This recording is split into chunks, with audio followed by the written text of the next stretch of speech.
Très heureux de vous retrouver en ce acte 12 d'entretien, mesdames et messieurs. Bienvenue si vous nous rejoignez à ce nouveau plateau sur Zoom Eco Télévision et nos chaînes partenaires. Il vous souviendrait que depuis le 14 mars 2024, il y a eu l'avenant 5 modifiant le contrat chinois signé depuis 2008. Des années après, on a constaté des irrégularités, des éléments qui occasionnaient un manque à gagner à la République démocratique du Congo. Il a fallu corriger. Mais après 2 temps, on se rend finalement compte que même cet avenant n'a pas élagué le gros de déficit qu'on pouvait constater. Encore des éléments évoqués par les experts qui dérangent aux intérêts de la République démocratique du Congo. Que faire dans un contexte où la guerre commerciale qui existe déjà entre les États-Unis et la Chine risque de se formaliser sur le sol congolais, qui a décidé de prendre la tangente de ramener les États-Unis d'Amérique dans la gestion du secteur minier contre sécurité? Est-ce un élément qui risque de favoriser un climat délétère en interne? On en parle aujourd'hui avec un avocat expert de droit minier, un politique et cadre de l'UDPS, mais je crois qu'aujourd'hui on parle science, on parle plus de sa qualité d'avocat expert en droit minier, maître Donald Kabasele, qui était déjà avec nous la dernière fois, qui revient cette fois-ci pour évoquer ou encore décrypter cet avenant et ses avantages. Maître Donald, bonjour et bienvenue.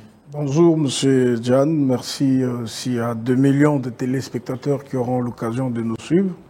Donc comme vous l'avez dit, nous sommes là justement pour essayer de scruter un peu le contour de cette question qui est une question très importante de la vie nationale de notre pays, parce que on parle de la guerre commerciale, la guerre de minerais stratégiques. Il y a tout ça. Le monde est en mutation, donc on doit se repositionner ou comment définir notre position pour tirer des dividendes dans la guerre qui est déjà ouverte entre les États-Unis et la Chine. Vous avez évoqué le mot se repositionner.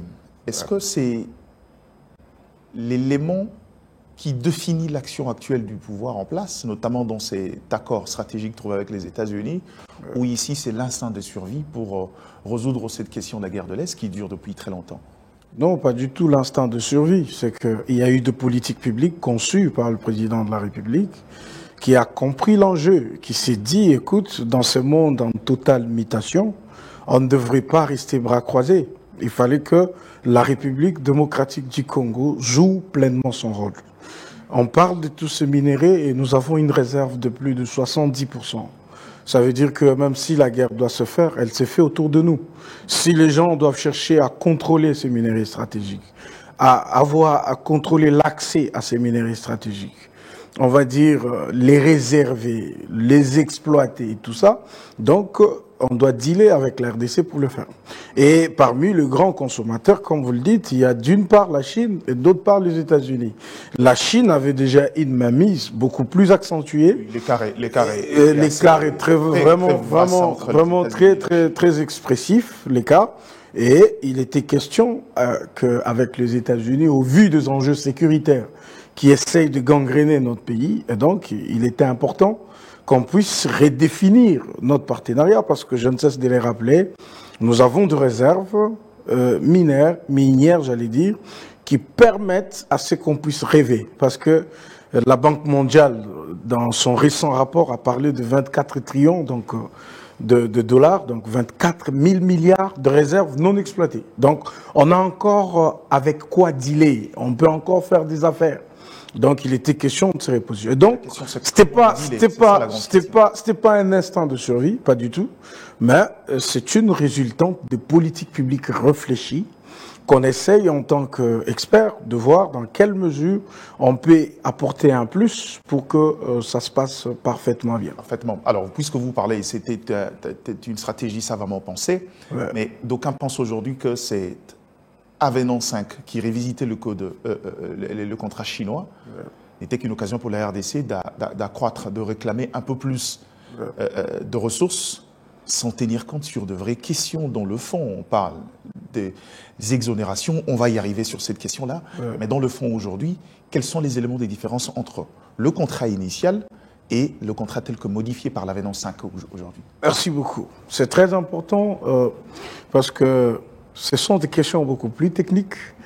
mais que les gens s'évertuent effectivement à parler. Voilà, ça.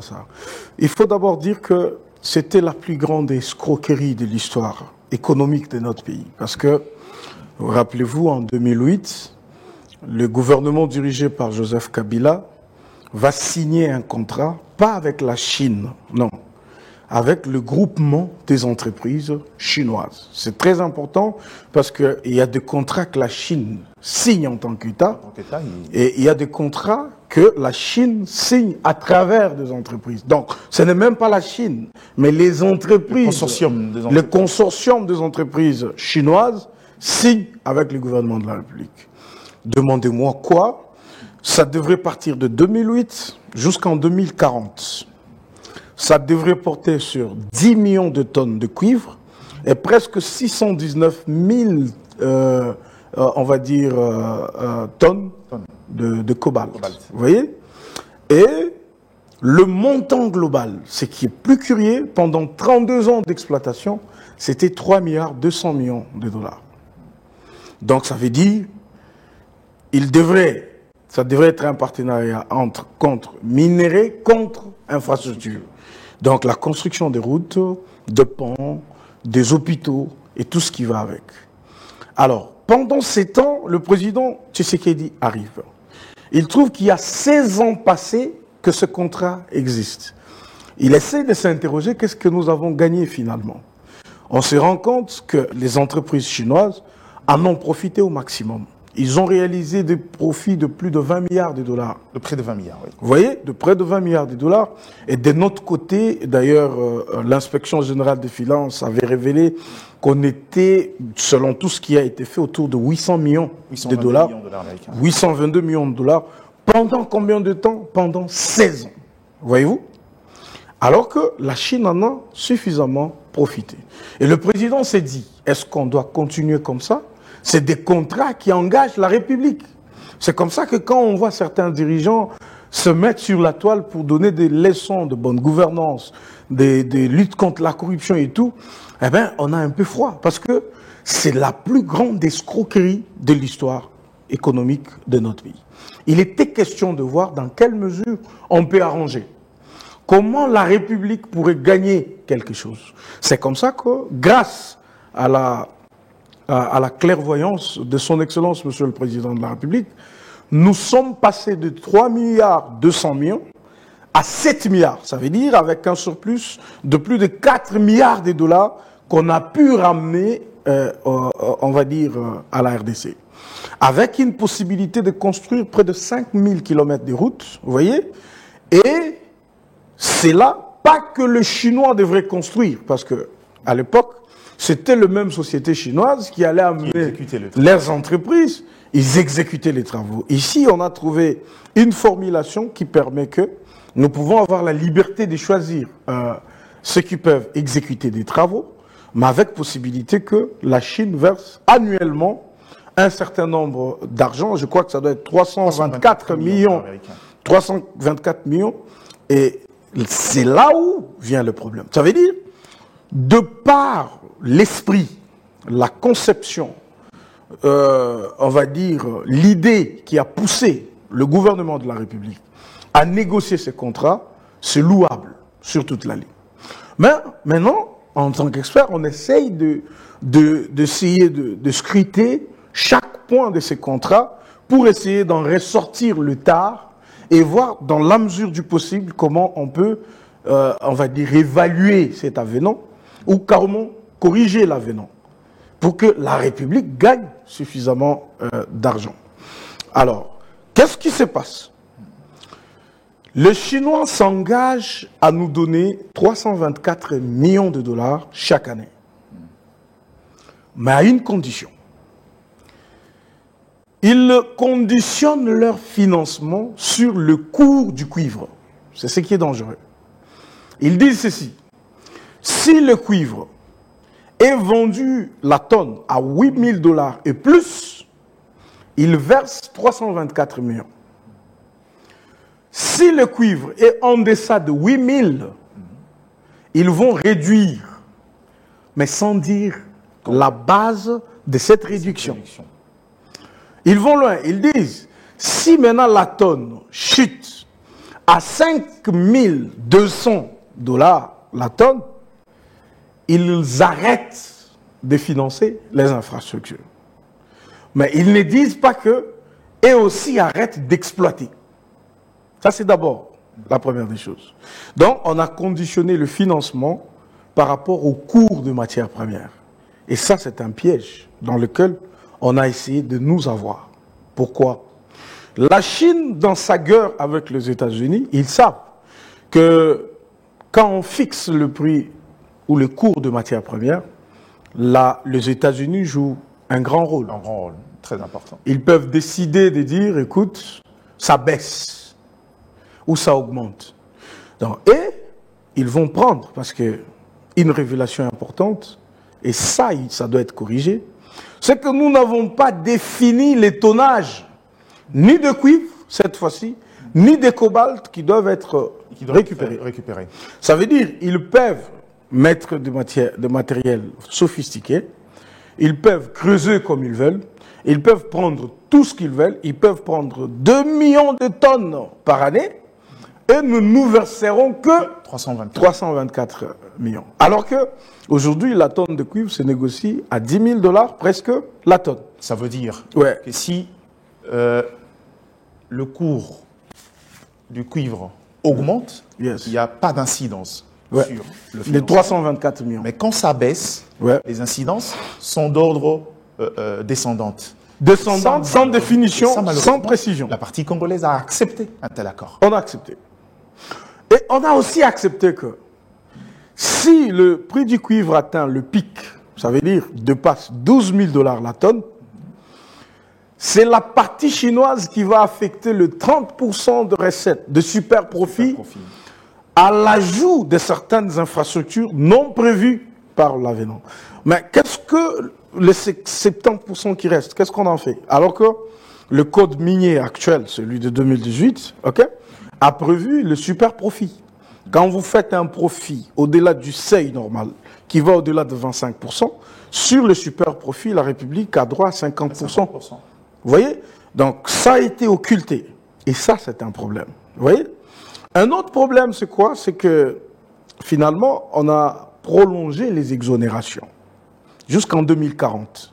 Donc on a donné... Contre du code minier qui parle plutôt d'une politique de rabais qui est sur l'abrogation totale. Voilà, ici ça a été prolongé sans tenir compte effectivement du code minier de 2018 qui veut que, parce que c'est de ces taxes-là, c'est de tout ça que la République gagne. Déjà, vous avez la possibilité de prendre le minerai comme vous voulez, il n'y a pas de précision sur les tonnages. Déjà que vous avez défini un seuil de financement qui dépend du cours du cuivre, 8 000, en deçà de 8 000, en dessous de 5 000 quelque chose. Alors, au-delà de ça, vous ne payez ni impôts, ni taxes. Donc c'est un vrai jackpot.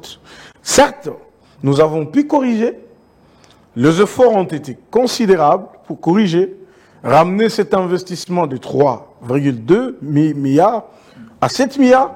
Mais moi, j'estime qu'on pouvait faire plus. Si on avait mis la rigueur, surtout sur, on va dire, le cours de matière. Donc, on ne tient plus compte, dans cet avenant, de la quantité ou du volume du produit. Non. Ici, on tient compte du prix des cours sur le plan international. Vous voyez? Alors qu'on sait, le cuivre va connaître une tendance haussière un peu stable parce que la Réserve fédérale américaine a baissé. La Chine a un projet de près de 500 milliards de $ pour relancer son économie et pour... ils ont des objectifs qui se fixent. Donc, qui accroît la demande. Ils recherchent le cuivre. Le cuivre est très recherché. Mais nous en avons suffisamment. On a presque le 10% du cuivre mondial. Ça veut dire tout le monde a besoin de venir se recroqueviller sur nous. Mais ça me pousse à poser la question. La Chine, on ne va pas la lui reprocher, a fait un effort de se prémunir des incidences de cette guerre commerciale par l'influence des États-Unis sur la courbe de matières premières. Mais la RDC, encore une fois de plus, aurait négocié en position de faiblesse. est-ce encore une fois de plus un problème de casting quand on sait que parmi l'équipe des négociations, il y a des gens qui se sont targués la poitrine, notamment l'ancien chef de service de l'IGF? Peut-on encore opposer un problème de casting ou cette fois-là un problème stratégique? Bon, je sais que c'était une mission difficile. Ça, c'est de base. Parce que, vous savez... À quel moment il était devenu difficile? Voilà. Parce qu'on avait de quoi à revendre. Non, mais parce que quand vous signez, vous êtes la République, vous signez, il y a votre crédibilité. Nous avons déjà un risque pays qui est très élevé. Les investisseurs craignent de venir chez nous parce qu'ils disent, à tout moment, on peut bousiller des accords, à tout moment, on peut faire tout et n'importe quoi. Voyez-vous? Et vous êtes dans une situation telle que les entreprises chinoises ont accepté de venir investir, pendant que les autres ne voulaient pas venir investir. Il faut vous rappeler que là, on quittait la guerre, après tous les déchirements possibles, et on devenait une démocratie à peine. Et puis, 2 ans après, il fallait quand même dealer pour rapporter quelque chose au pays. Je sais que c'est peut-être la faiblesse de l'ancien pouvoir qui ont convenu qu'ils devraient, on va dire, dilapider le mine du pays en n'ayant que 3 milliards de dollars. Pas le premier à le faire, mon Alors, voilà, mais ça a été de manière pas très... Il n'y avait pas de commune mesure avec le volume de produits qu'on devrait donner à la Chine. Déjà fait 10 millions de tonnes. Si vous faites par tonne de cuivre, il y a une marge qui peut se dégager. Le bénéfice peut faire $2000 par tonne, vous voyez? Faites $2000 par tonne multiplié par 10 millions de tonnes. Combien on aurait eu si on avait bien négocié?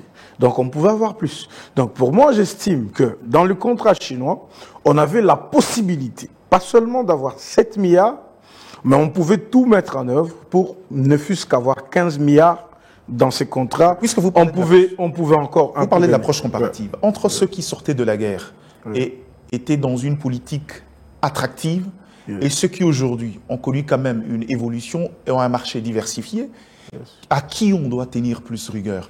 À ceux d'avant ou à ceux qui aujourd'hui semblent n'avoir non, il y avait deux formules. Fait évoluer ce contrat-là qu'on dit malheureusement le plus grand escroquerie? Il y avait possibilité pour eux de mettre la République dans de bons draps. Vous n'allez pas signer avec un groupe d'entreprises coté en bourse pour la plupart. Vous voyez? Vous n'allez pas convenir avec eux sur un truc. Vous dites c'est jusqu'en 2040. Vous fixez, vous verrouillez même. Non. Ils auraient laissé la souplesse de revoir certaines dispositions. Si le président Tshisekedi n'a pas été insistant, n'a pas été diplomatique pour d'abord le faire comprendre au président chinois qu'écoute, c'est vrai qu'il y a un contrat qui nous lie. C'est vrai qu'il y a un arbitrage international qui est prévu dans le contrat. C'est vrai qu'il y a tout ça. Mais est-ce qu'on ne peut pas négocier pour qu'on revoie certaines choses? Donc, les amis de 2008, donc, avec le président Kabila, ils ont tout fait pour que ça ne marche pas après. Parce que c'est vrai qu'il y a beaucoup de gens qui ont eu des commissions. Il y a beaucoup de gens qui se sont tapés. Je pense que le plus gros de milliards qu'ils ont eu, c'est dans les contrats chinois. Vous voyez? Pas trop regardant pour voir quelle est la part que pouvait gagner la RDC. Mais maintenant, ce qu'on essaie de reprocher à nos amis, ce n'est même pas, on ne va pas les reprocher parce que ils trouvent un contrat qui devrait courir jusqu'en 2040. Ça devrait se passer comme ça. Parce que même le mécanisme de contrôle, les mécanismes d'inspection qui étaient mis en place, à travers la CICOMUN, qui est la société créée pour cette cause, donc entre le groupe d'entreprises du Congo, chinoise, et puis le gouvernement de la République. Donc vous sentez que tout était bâclé, de faux rapports, bafoués, donc des détournements et des détournements que tu ne peux même pas t'imaginer. Alors, vous arrivez à corriger, c'est à saluer. Nous saluons les experts qui ont travaillé sur ça. Mais nous estimons qu'il y a des zones d'ombre. C'est pour ça même que vous avez vu le secrétaire d'État américain Blinken, qui a dit que, écoute, c'est pas transparent, le contrat n'est pas transparent, ok? Et ça amène des doutes par rapport à ce que le pays, règles environnementales, le pays va gagner. Voyez-vous? Et ce qu'il dit, le problème de transparence, c'est quoi? C'est que, un peu comme c'est conçu sur le cours de matières premières. Donc, c'est vraiment pas clair. C'est vraiment pas clair. Comment nous, on va... Vous allez prendre le minerai comme vous voulez. par année. Vous allez les exporter. Vous n'allez pas payer des impôts ni des taxes. Rien du tout. Mais pour nous payer, il faut que les prix du cuivre soient à 8 000. Là, vous nous payez 324 millions. Mais qu'est-ce que ça représente? Si vous avez pris 2 000 tonnes de cuivre, il y a 2 millions de tonnes de cuivre. En fait, si c'est 10 000 $ la tonne, on est à combien? On est à plus que 324 millions. Pour la RDC. Vous voyez? Mais on ne peut plus quitter parce que en 2008, on est lié dans ces contrats. Ceux qui étaient aux affaires en 2008, ils ont continué de caresser ces contrats jusqu'à ce que le président Tshisekedi arrive. Donc, malgré les cris de corruption, de détournement, de tout ceci, les Chinois n'ont pas été inquiétés. Ils ont continué leur bonhomme de chemin. Ils n'ont jamais payé des taxes. Depuis 2008 jusqu'à aujourd'hui, ils ne vont pas payer les taxes. Mais comment alors on conditionne ça au cours des prix de matières premières? Donc, et puis, la redevance sur le cobalt, elle est supprimée. Ce n'est pas possible. C'est les cobaltes qui nous donnent la plus grande cagnotte. Donc, il y a moyen de revoir. Stratégique. Il y a une matière stratégique, on ne peut pas l'occulter comme ça. Parce que le décret qui crée le matière stratégique ici chez nous, en RDC, dit comment ça doit se passer avec ces matières-là. Ça ne se donne pas comme ça se donnerait, mais je sais que nous étions dans une position, pas de force, mais une position de faiblesse, et qu'il fallait corriger un contrat qui ne devrait en principe pas l'être. Vous voulez qu'on salue les efforts, on peut le saluer, mais beaucoup d'experts voient les choses différemment. Je vais revenir sur la préoccupation des départs. Yes. On est dans un contexte où il y a eu un surplus de 4 milliards gagnés dans ce contrat, qui court jusqu'à en 2040. Yes. Si on fait le calcul en interne, même avec le bon de trésor, en 5-6 ans, on est capable d'avoisiner le 4 milliards en termes de mobilisation interne. Yes. La question, c'est au-delà de ce chiffre-là, est-ce qu'on n'a pas l'impression que la Chine a concédé sur cette somme-là parce que cela n'a pas d'incidence sur la trajectoire de son investissement? Vous venez d'évoquer un élément essentiel. On exploite comme on veut. La Chine ne vous dit pas combien elle peut exploiter, alors qu'il est possible de compenser même la baisse de cours de matières premières. Si on a pris 100 000 tonnes cette année, on peut aller sur 150 000 tonnes pour couvrir le gap qui serait occasionné par la baisse de prix. La Chine reste avantageuse sur ces terrains-là. Mais nous, on pleure encore. À ce niveau-là, la préoccupation reste la même. Au-delà de la cagnotte qui a augmenté, quel est l'autre avantage qui nous permet aujourd'hui de se dire que ces contrats-là ne vont pas nous plomber dans la nouvelle stratégie qu'on a adoptée avec les États-Unis qui décrit depuis toujours ce contrat-là qui serait opaque, selon. D'ailleurs, parce que même la cagnotte de 7 milliards, je vous dis qu'il y a des conditions pour avoir ces 7 milliards. Parce que quand vous prenez 324 millions de dollars annuels qui doivent être versés par les groupements d'entreprises chinoises, vous multipliez par 15 ou par 16, par 16 ans, 16 ans qui restent, vous êtes autour de 5 milliards 5,5 milliards. Voilà, donc il y aura une marge qui va se dégager de 500 millions de dollars. Bon, je sais qu'on a tenu compte de péripéties, de tout ce qui peut environner pour atteindre finalement le 7 milliards. Vous voyez? Mais pour avoir cet argent, il faut que le prix du cuivre soit supérieur à 8 000 $. Si c'est inférieur, comment ça va se faire? Ils vont donner combien? C'est là le problème de transparence. Donc, on va donner un avantage, soit à la partie congolaise et chinoise, qui va encore se retrouver pour parler, pour dire, écoute, maintenant, on est à moins de 8 000 $. On donne combien à la RDC? Vous comprenez que la mafia, compromis à l'africaine. Vous voyez comment ça va se passer? Vous êtes sûr que les gens qui seront là pour décider de combien on va donner à la RDC voudront que ça entre réellement dans les caisses de l'État? Alors que c'est eux qui ont besoin du cuivre et du cobalt. Nous, on en a suffisamment. Alors, on ne pouvait pas aller dans ce sens-là. Parce qu'ils auront toujours besoin du cuivre. Que ça baisse ou que ça hausse. Et auront toujours besoin du cuivre. Ils ne peuvent pas se passer du cuivre. Vous voyez?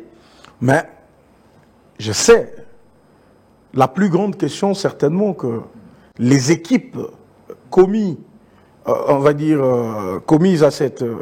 à on va dire à cette réunion, c'était comment on détruit ces contrats.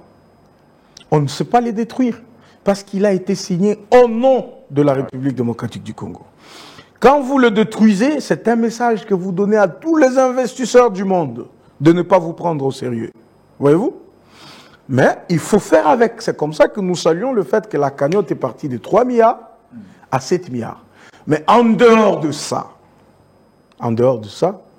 je ne vois pas un autre avantage. Je trouve plutôt que dans la prolongation des exonérations, nous allons perdre approximativement 10 milliards de dollars des taxes et impôts. Vous l'avez dit, déjà en ressources propres. Le président Tshisekedi a donné au pays la capacité d'avoir 8 milliards de dollars en ressources propres. Vous voyez, sans emprunt extérieur, sans recours à des bons, des trésors ou quoi que ce soit, on a 8 milliards déjà de propres. Vous voyez? Déjà les autres entreprises, parce qu'il faut faire une différence entre ce contrat SICOMINE, d'une part, et l'exploitation de nos minéraux qui se fait avec les autres entreprises. Vous voyez? Si vous qui ne sont pas dans le contrat. Donc c'est là où j'ai dit, le gouvernement passé, celui de 2008, était juste pressé. Ils avaient besoin d'avoir l'argent, comme on revenait de la guerre, Iketnouk, et ça ne leur a pas permis de justement faire des choses de manière très réfléchie.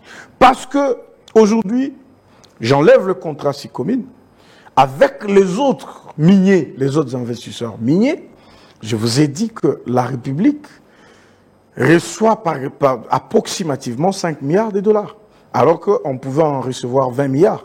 Moi, je fais des calculs qui sont propres en tenant